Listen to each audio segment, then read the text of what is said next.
वक्फ board में अब गैर मुस्लिमों को भी शामिल किया जाएगा। इस पर सुप्रीम कोर्ट ने केंद्र से पूछा कि क्या वो हिंदू धार्मिक ट्रस्ट में मुसलमानों को जगह देंगे। देश में सबसे बड़ा हिंदू ट्रस्ट है तिरुपति बालाजी मंदिर। सोर्सेस के अकॉर्डिंग ये इंडिया के सबसे अमीर मंदिरों में से एक है, जिसमें हर साल लगभग 650 करोड़ रुपए का दान आता है, जिसकी कुल संपत्ति 2.50 लाख करोड़ रुपए से ज्यादा की है। इसके अलावा शिरडी साई बाबा मंदिर में लगभग हर साल 480 करोड़, वैष्णो देवी में लगभग 500 करोड़ और पद्मनाभ स्वामी में करीब 1000 करोड़ रुपए का दान आता है।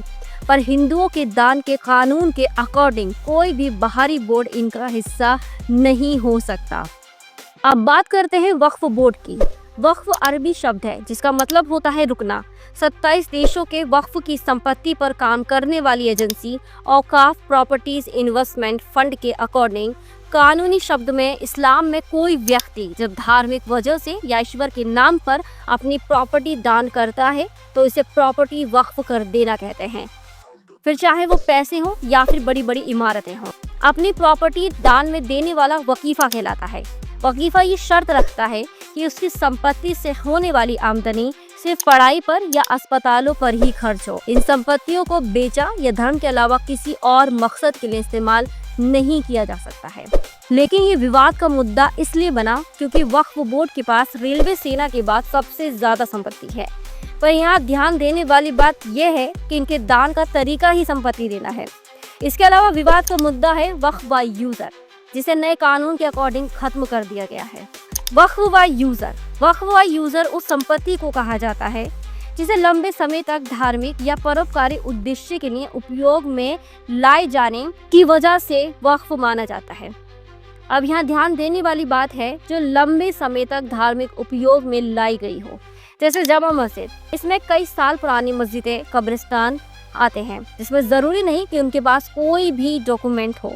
अब सुप्रीम कोर्ट ने इसी वक्फ बाय यूजर पर केंद्र से जवाब मांगा है। कोर्ट ने कहा कि 14th और 16th सेंचुरी के बीच बनी ज्यादातर मस्जिदों के पास सेल डीड नहीं होंगे, इनका रजिस्ट्रेशन कैसे होगा।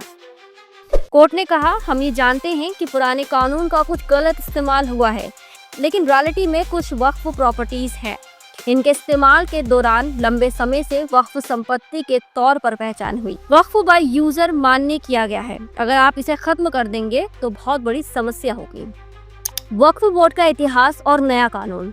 भारत में वक्फ की परंपरा का इतिहास 12वीं सदी में दिल्ली सल्तनत के समय से जुड़ा हुआ है। भारत में ज्यादातर वक्फ प्रॉपर्टीज पर मस्जिदें, मदरसे, कब्रिस्तान और यतीम खाने बनाए गए हैं, लेकिन कई प्रॉपर्टीज अभी भी खाली हैं। आज़ादी के बाद 1954 में वक्फ एक्ट बना।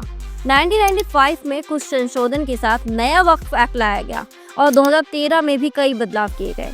इसके तहत वक्फ बोर्ड नाम का एक ट्रस्ट बनाया गया। इसी के साथ इस्लाम से जुड़ी सभी धार्मिक संपत्ति वक्फ बोर्ड के हिस्से आ गई।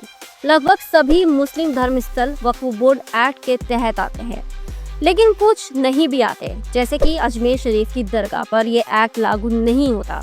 इसके लिए मैनेजमेंट अलग से बनाया गया है, जिसका नाम है ख्वाजा साहिब एक्ट 1955।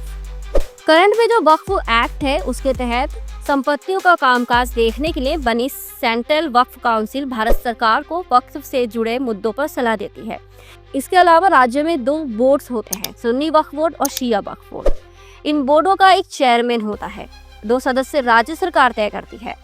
इसमें मुस्लिम विधायक, मुस्लिम सांसद, मुस्लिम टाउन प्लानर, मुस्लिम एडवोकेट और मुस्लिम विद्वान शामिल होते हैं।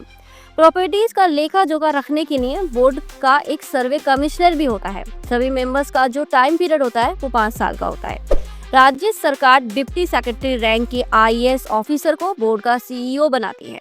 ये बोर्ड के फैसले को लागू करता है। वक्फ से जुड़े मामलों के लिए जो कोड बना है उसे वक्फ बोर्ड ट्रिब्यूनल कहते हैं। अब इस वक्फ बोर्ड के स्ट्रक्चर में 14 बड़े बदलाव किए गए हैं, जिसमें कहा गया है कि वक्फ बोर्ड के अंदर अब 2 महिला मेंबर भी शामिल होंगी और 2 गैर मुस्लिम मेंबर भी शामिल होंगे। इसके अलावा शिया, सुन्नी के साथ जो अलग पिछड़े मुस्लिम समुदाय हैं वो भी मेंबर होंगे और बोहरा और आगा खनी मुस्लिम समुदाय के लिए एक अलग वक्फ बोर्ड बनेगा। कलेक्टर किसी वक्फ प्रॉपर्टी को अगर सरकारी संपत्ति मानता है तो उसे राजस्व रिकॉर्ड में बदलाव करवा कर राज्य सरकार को उसकी रिपोर्ट देनी होगी, और जब तक कलेक्टर किसी विवादित प्रॉपर्टी पर रिपोर्ट नहीं देते उसे वक्फ प्रॉपर्टी नहीं माना जाएगा। यानी सरकार के फैसला ना लेने तक प्रॉपर्टी को वक्फ बोर्ड कंट्रोल नहीं कर सकेगा। बिना कागजात के कोई भी संपत्ति वक्फ की नहीं मानी जाएगी। मस्जिदें वक्फनामे के बिना भी वक्फ की संपत्ति होती थी, लेकिन अब ऐसा नहीं होगा। और इस सारे विवाद पर कपिल सिब्बल का कहना है कि ये इतना आसान नहीं है। वक्फ सैकड़ों साल पहले बनाया गया है, अब ये 300 साल पुरानी संपत्ति की वक्फ डीड मांगेंगे। सिब्बल ने यह भी कहा कि पहले मुस्लिम ही बोर्ड का हिस्सा हो सकते थे, अब हिंदू भी इसका हिस्सा होंगे। ये पूरी तरह से अधिकारों का हनन है, क्योंकि आर्टिकल 26 कहता है कि सभी मेंबर्स मुस्लिम होंगे। यहाँ 22 मेंबर में से अब 10 मुस्लिम होंगे। देखिए, चाहे वक्फ बोर्ड हो या फिर तिरुपति बालाजी मंदिर हो या हिंदू ट्रस्ट हो या कोई मुस्लिम ट्रस्ट हो, किसी की भी आस्था को चोट पहुंचाना हमारा उद्देश्य नहीं है, ना ही देश को 2 समुदायों में बांटने का उद्देश्य है। इस वीडियो का उद्देश्य सिर्फ इतना है कि बात को तर्क सहित रखा जाए। वीडियो पसंद आया हो तो वीडियो को लाइक शेयर जरूर करें और मेरे चैनल पर नए हो तो सब्सक्राइब करना ना भूलें। जय हिंद।